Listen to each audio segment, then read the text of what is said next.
అంతేగా అనేది most popular. అంతేగా ఈ అంతేగా మీకు ఎలా కనెక్ట్ అయింది? అంటే ఇది నేను షేర్ చేశాను. Anil Ravipudi progressive thinker.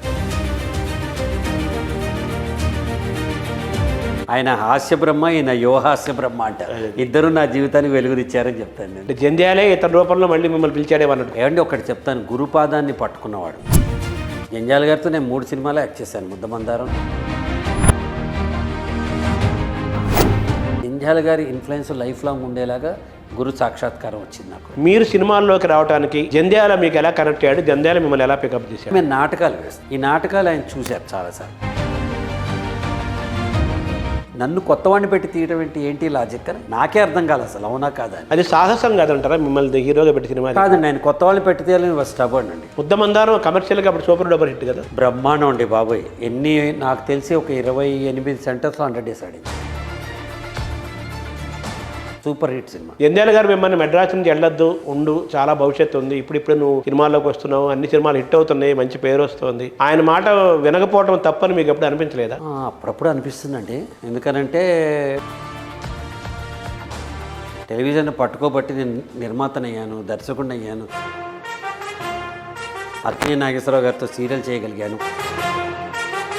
Cinema కంటే ఎక్కువ కాస్ట్ ఆఫ్ ప్రొడక్షన్తో 52 ఎపిసోడ్ తీసి. అది మీకు ప్రాఫిటబుల్గా ఉందా? నా జీవితంలో ఒక దుస్వప్నం. అక్కినేని గారు ఏమన్నారు ఆ సీరియల్తో అనుభవం? ఒక అద్భుతమైన అనుభవం సార్. ఒక 2 ఇయర్స్ ఆయనతో ట్రావెల్ చేశాం.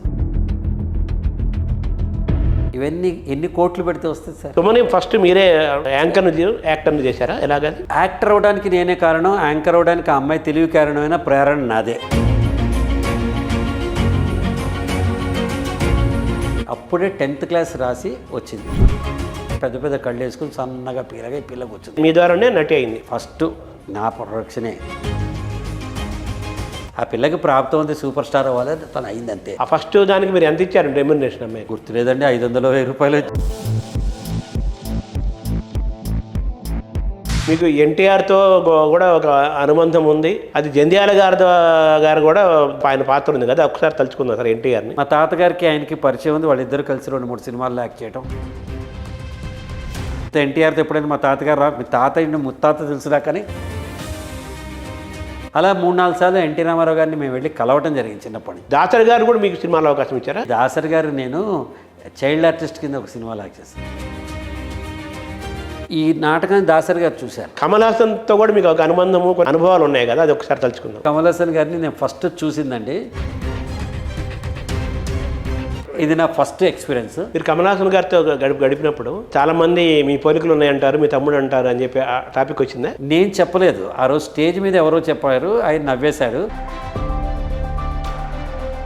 వసంత కోకిల మాతృక ఆ క్లైమాక్స్లో కమల్ హాసన్ గారు చేసింది ప్రపంచంలో ఏ నటుడు చేయదు. మీరు సినిమాని డైరెక్ట్ చేయాలని కానీ సినిమాని తీయాలని కానీ ఆలోచన రాలేదా మీకు? రాలేదండి. ఎందుకంటే ఐఎమ్ వెరీ ష్యూర్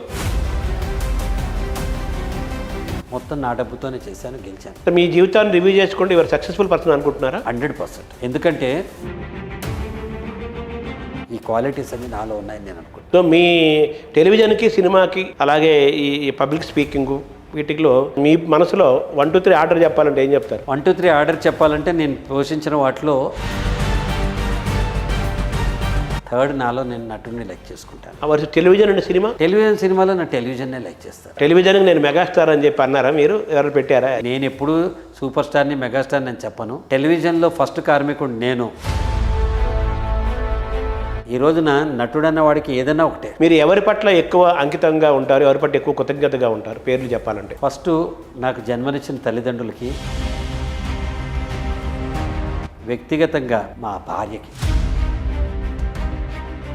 అంటే భార్యని తల్లిని చూసుకున్నారు? తల్లిని చూసుకున్నాను. నా కష్టంలో సుఖంలో ఒక రాక్ సాలిడ్గా నా వెనకాల ఉంది. మీరు ఆవిడపై ఒక కవిత రాయటం, ఆవిడ మీపై ఒక కవిత రాయటం కూడా జరిగిందంట కదా? జరిగిందండి. అది ఎన్నోసార్లు చెప్పాను.